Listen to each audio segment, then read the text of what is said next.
நல்லா பாருங்க. நடந்தது, நடந்துகிட்டு இருக்கிறது, நடக்க போறது எல்லாத்தையும் கரெக்டா சொல்றேன். நாளுக்கு நாள் மக்கள் கூட்டம் என்ன தேடி வர்றாங்கன்னா ஏன்? நிறைய கடை வாங்கியிருக்கீங்களா? அந்த அளவுக்கு மக்கள் என்ன நம்புறாங்க, என் ஜோசியத்தை நம்புறாங்க.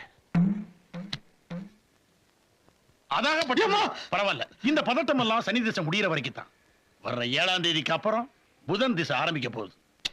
அதுக்கப்புறம் இந்த ஜாதகக்காரன் எங்கேயோ போயிடுவான் சார். சார் சுருக்கமா சொன்னா புதன் கொடுத்தா லட்ச லட்சமா தான் கொடுப்பான். ஆனா குரு கொடுத்தா தோளத்தான் கொடுப்பானா? அதை கீழே போடுங்க சார், கோடி கோடியா கொடுப்பான். புரிஞ்சதா? 54 வயசுல இவனுக்கு சுக்கிர தசை வருது.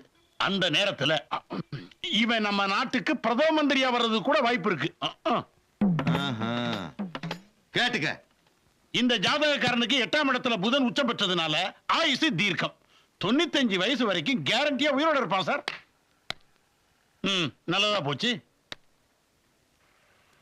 ஹலோ, யாரு? மினிஸ்டரா? அண்ணா கொஞ்சம் வெயிட் பண்ணுங்க, கரெக்டா 4:30க்கு வந்துடுறேன். தேங்க்யூ. எப்படி?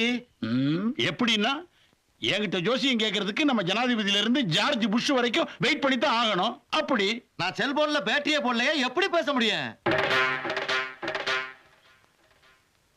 போடலையா? போடல. பேட்டரி போடல? போடல.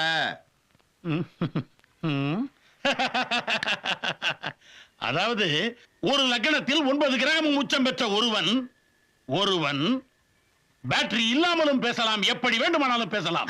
கண்டுக்காதீங்க. தெரிஞ்சுக்கிட்டியா? என்ன அப்பப்போ பையனை பார்த்து புரிஞ்சதா தெரிஞ்சுக்கிட்டியான்னு கேக்குறீங்களே? அப்புறமா சொல்றேன், நீங்க மேல சொல்லுங்க. இந்த ஜாதகக்காரன் 54 வயசுக்கு அப்புறம் மகாராஜா மாதிரி தான் வாழ்ந்து ஆட்டி படைப்பார். இவருக்கு கோடிக்கணக்கான செல்வங்கள் என்ன, மாலைகள் என்ன, மரியாதைகள் என்ன, அப்படி வாழ்வார் கடைசி காலங்கள்ல.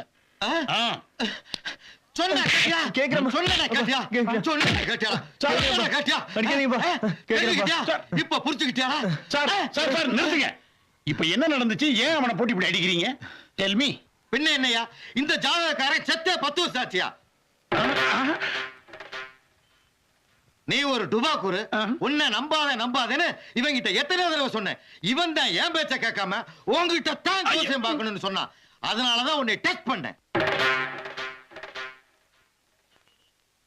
நீ சொன்னதுல ஒன்னாவது கரெக்டா இருக்காயா? இந்த ஜாதகக்காரன் எப்படி செத்தா தெரியுமா உனக்கு? ஊரெல்லாம் கடை வாங்கி கடைசியில தெருவா பிச்சை எடுத்து லோல் போட்டு செத்தாயா? அவன் ஜாதகத்தை பார்த்து ஆயில் கட்டி கோடீஸ்வரர் ஜாதகம் சொல்லிக்கிட்டு இருக்க. நீ எல்லாம் ஒரு ஜோசியன், உனக்கெல்லாம் ஒரு பட்டம். மெய்ய பணம், பொய்ய பண்ண மாத்த